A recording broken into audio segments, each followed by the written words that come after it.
mois après les attentats, une vidéo est apparue sur Internet. Un journaliste israélien, filmé en caméra cachée, marche dans Paris avec une kippa. Cette vidéo montre sur son passage des crachats et des injures. Ces images m'interpellent. Les agressions, les insultes sont-elles devenues monnaie courante? Est-ce la réalité que vivent les Juifs de France? J'ai voulu savoir.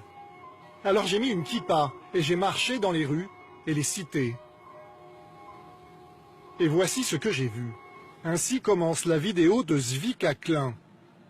Il affirme avoir circulé pendant 10 heures à Paris avec une kippa. D'abord dans le centre de Paris, puis dans des quartiers populaires.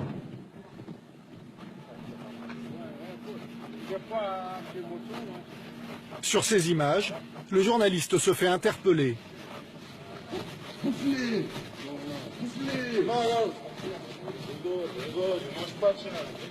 Il est pris à partie et parfois insulté.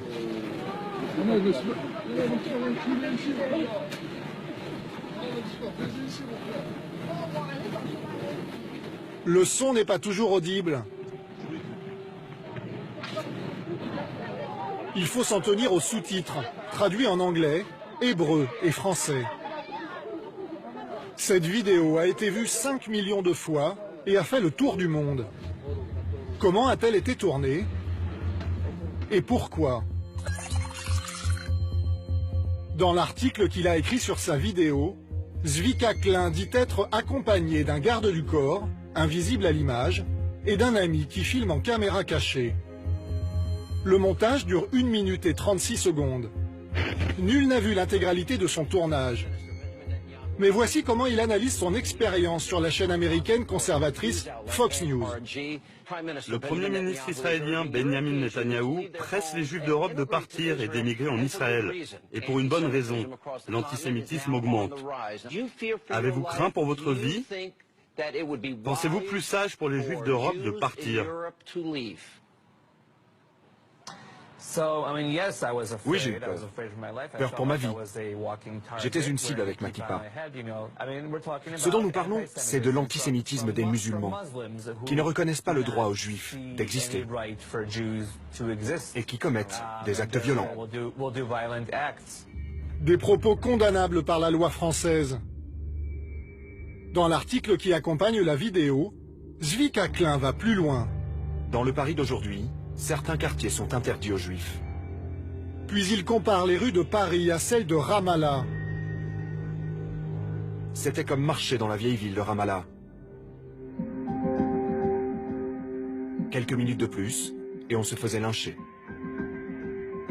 Son expérience dans mon propre pays me questionne. Alors j'ai voulu faire le même test. Je suis allé rue des Rosiers, dans le quartier juif de Paris. Je me suis acheté une kippa. Et j'ai marché à Paris, mais aussi à Lyon, à Strasbourg. J'ai pris le métro, le RER, le tram. Sans garde du corps, contrairement à Zvika Klein. Juste avec Julien, mon caméraman. Au départ, je n'emmène pas large. J'imagine que je vais subir des remarques désagréables, voire des injures. Mais je vais de surprise en surprise. Je rencontre surtout l'indifférence, et parfois même des marques de sympathie. Bonjour. Bonjour. Salam. Ah, merci. Salam alaikum. C'est Shabbat Shalom, c'est ça. C'est comme ça qu'on dit. Bonne soirée. Alors, j'ai aussi marché la nuit. Je suis allé en banlieue, à Clichy, Aubervilliers, La Courneuve, Créteil, à Vénissieux, à Vaux-en-Velin. J'ai erré dans des quartiers dits difficiles. J'ai croisé des dizaines de groupes de jeunes. Bonjour. Vous promenez à la ferme? Hein? Vous promenez ici? Bah pourquoi pas? Oh, vous avez raison. Hein. C'est beau? C'est pas beau aujourd'hui, il fallait venir hier, il fait beau. Ah, j'étais pas là. Bonjour. Oh, vous êtes devenu avec la kippa normale. Hein. C'est la pourquoi première pas. fois qu'on voit ça là ici. Ah bon, vous avez jamais vu ça? La première fois. Ouais.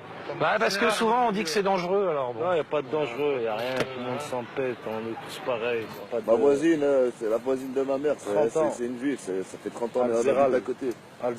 Et pourtant on entend souvent parler de juifs qui se font agresser dans les banlieues. pas vrai, C'est des menteurs, ça. Non, moi non, c'est pour les ça. journalistes, ça, c'est pour